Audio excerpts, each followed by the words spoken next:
소개하고 시작하도록 하겠습니다. 네, 지금부터 산자부와 더민당의 일방적 원전건설 계획 축소를 규탄하는 원자력 지지 시민단체 협의회의 기자회견을 시작하겠습니다. 사회를 맡은 저는 사단법인 사실과 과학네트워크의 공동대표 조기환입니다.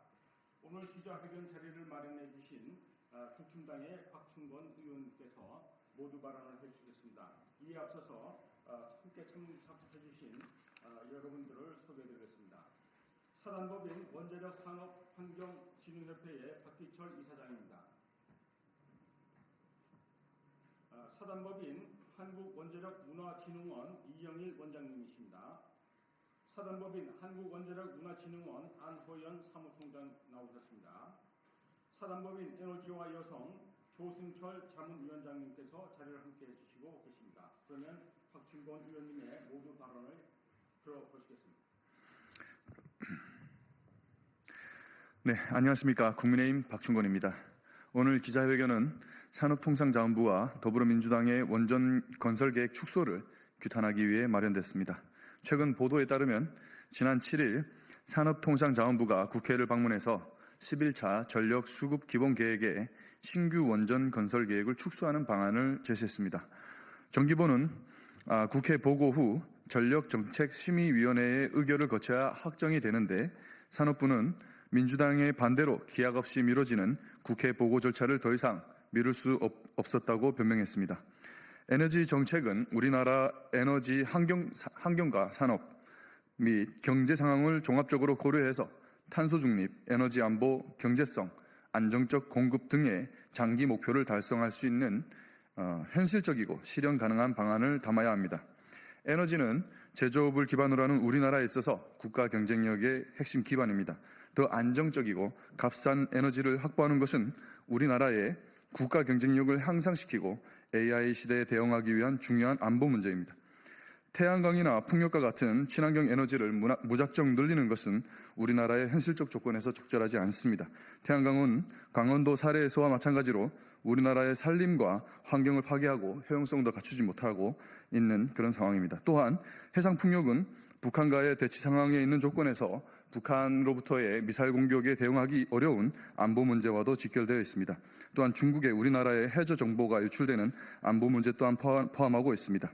이에 반해 원전은 가장 친환경적이고 값싼 에너지원이며 우리나라가 높은 경쟁력을 갖고 있는 중요한 자산입니다. 그러나 이번에 산업부는 신규 원전의 규모를 축소하고 친환경 에너지원을 늘리는 11차 전력 수급 계획을 제시했습니다. 이 방안은 당장의 어려움을 모면하려는 임시 방편에 불과합니다. 이에 원자력 지지 시민단체 협의회가 모여 신규 원전 규모를 왜 축소하면 안 되는지 국민께 설명하고 11차 전력 수급 기본 계획을 처리할 것을 촉구하고자 합니다. 이상입니다. 네, 감사합니다. 다음은 원자력 산업환경진흥협회의 박기철 이사장님의 성명서 낭독이 있겠습니다.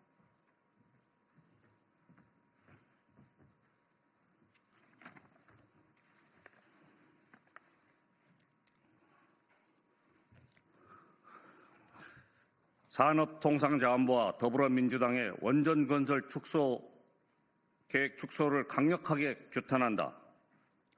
산업통상자원부는 작년 9월 26일 제11차 전력수급기본계획 공청회를 통해 오는 2038년까지 재생에너지 생산시설을 72기가와트, 원자력 발전시설은 4.9기가와트 증설하기로 확정한 바 있다. 원자력 4.9기가와트는 대형 원전 3기와 스몰 모듈러 리액터 1기에 해당되는 발전 용량으로 같은 기간 증설하기로 한 재생에너지 시설에 비하면 7%에도 미치지 못하는 미미한 비중이다. 그러나 산자부는 이미 결정된 제11차 정기본에 소국적 원자력 발전소 확충도 더욱 후퇴했다. 대형 원전 2기, SMR 1기만 건설하겠다고 정기본을 수정해 2월 19일 내일 국회에 보고할 예정이다. 원자력 발전 용량은 대형 원전 1기에 해당하는 1.4기가와트를 줄이고 반면에 태양광 발전 시설을 2.4기가와트 늘리기로 한 것이다. 전력 수급 계획의 목적은 전력 수요에 대한 공급 능력 확보, 산업 경쟁력을 지키기 위해 적정 요금 유지, 한전 부채 해결, 발전 산업의 건전한 육성, 환경 보전, 기후변화 대처, 에너지 완보 등이다. 산자부의 원전 건설 계획 축소는 기후변화 대처와 재생에너지 확대라는 명분에 매몰돼 정기본에서 가장 중요한 경제성을 완전히 무시한 것이다. 우리 원자력 시민 지지단체 협의회는 산업통상자원부가 이미 확정된 정기본을 아무런 공개적 논의 없이 손바닥 뒤집듯 바꾸고 원전 건설 계획을 축소한 데 대해 매우 큰 분노와 배신감을 금할 수 없다. 우리는 도저히 이해할 수 없는 산자부의 이 같은 태도가 재생에너지 비중을 늘리라는 더불어민주당의 끊임없는 성화와 집요한 압력 때문이라고 짐작한다. 우리는 더불어민주당이 2024년, 2025년 예산 편성 과정에서 원자력 산업 발전에 도움이 되는 예산은 무조건 삭감하고 태양광 사업자에 대한 지원 예산은 천문학적 규모로 배정했다는 사실을 잘 알고 있다. 우리는 더불어민주당이 미래 세대를 위한 환경 보존과 경제 발전에 기여하는 원자력 발전의 가치를 한시바삐 깨닫고 재생에너지에 대한 망상과 미몽에서 깨어날 것을 강력히 촉구한다. 현재 인류는 과도한 이산화탄소 배출로 초래된 지구온난화로 큰 고통을 겪고 있다. 2050 탄소 중립은 인류 문명의 전속 여부를 결정하는 절체절명의 당면 과제이다. 2023년 기준으로 지구 대기 중 이산화탄소 농도는 427 ppm이다. 많은 과학자들이 티핑 포인트라고 우려했던 400 ppm을 훨씬 넘어섰고 이 수치는 최근 들어 가속적으로 높아지고 있다. 우리는 해마다 뜨거워지는 지구를 후손에게 물려줄 참인가? 이산화탄소와 온실가스 배출이 거의 없는 클린 에너지는 바로 원자력이다. 더불어민주당이 친환경이라고 강조하는 태양광 발전 시설은 같은 전기를 생산할 때 원자력 발전소보다 5배나 많은 이산화탄소를 배출한다. 더불어민주당과 환경단체들이 진정으로 지구온난화를 걱정하고 미래 세대를 걱정한다면 지금 당장 태양광 발전소 증설을 중단하고 원자력 발전소 증설에 앞장서야 할 것이다. 원자력은 또한 가장 경제적인 발전원이다. 원자력 발전소 1기에서 생산하는 전기를 태양광 발전소나 풍력 발전소에서 생산할 때 우리 국민이 추가로 부담하는 연간 비용은 1조 5천억이다. 지난해 발전원별 1kWh당 평균 가격을 보면 원자력 전기는 66원, 태양광 전기는 친환경 인증 비용을 포함하여 205원이다. 우리 경제를 위해 원자력 발전소를 늘려야 할 것인지 태양광 발전소를 늘려야 할 것인지에 대한 답은 너무나 자명하다. 다시 한번 산업통상조와 더불어민주당에게 묻는다. 이산화탄소 배출이 거의 없고 경제적으로 압도적으로 유리한 원자력 발전소 건설 계획을 줄이는 이유가 무엇인가? 이산화탄소 배출이 몇 배나 많고 가격도 몇 배나 비싼 태양광 풍력 전기 생산 시설을 늘리겠다는 이유가 무엇인가? 탈원전 정책 추진 시 더불어민주당이 모범국가로 칭송했던 독일이 유럽의 에너지 불량 국가로 전락하고 치솟는 전력 요금과 공급 불안정을 견디지 못하고 온난화 주범인 석탄 발전소를 추가로 건설하겠다는 실패 사례에서 정녕 우리나라는 배우는 게 없단 말인가?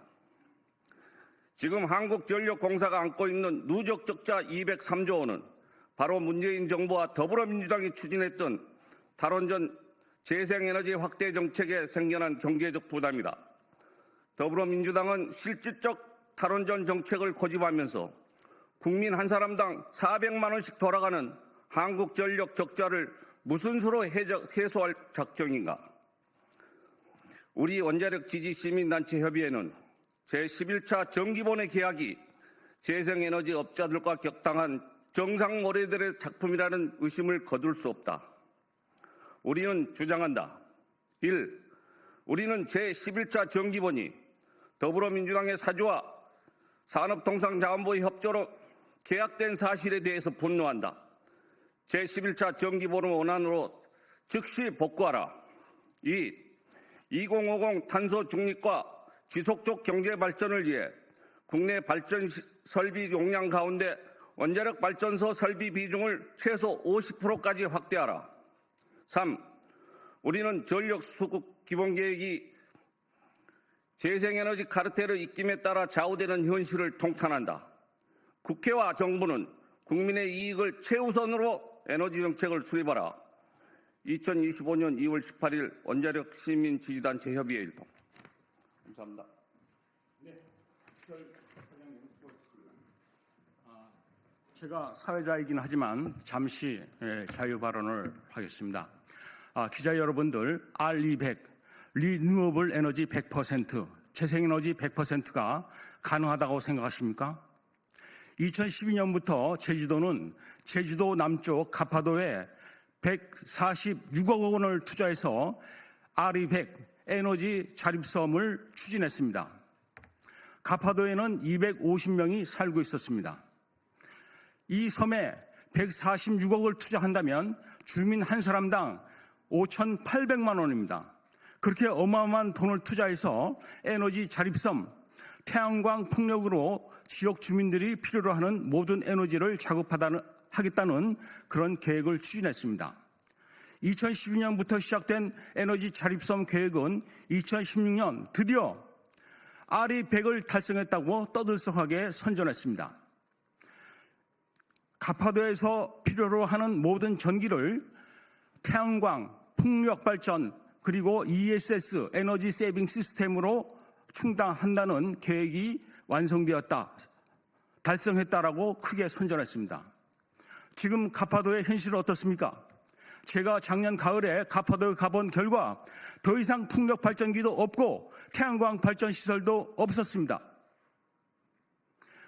가파도에 설치했던 풍력 발전기, 태양광 발전 시설은 해풍과 태풍으로 모두 사라지고 말았습니다. 그 거대한 풍력 발전기는 쓰레기장에 넘어져서 녹슬고 있습니다. RE100은 결코 달성할 수 없는 허상입니다. 지속 가능성이 제로입니다. 이러한 RE100을 위해서 우리가 얼마나 많은 경제적 희생을 치러야 한다고 더민당은 생각하고 있는 것일까요? 더민당과 산자부는 대한민국의 미래를 생각한다면 이 재생에너지 시설 확충 계획을 당장에 멈춰야 할 것입니다.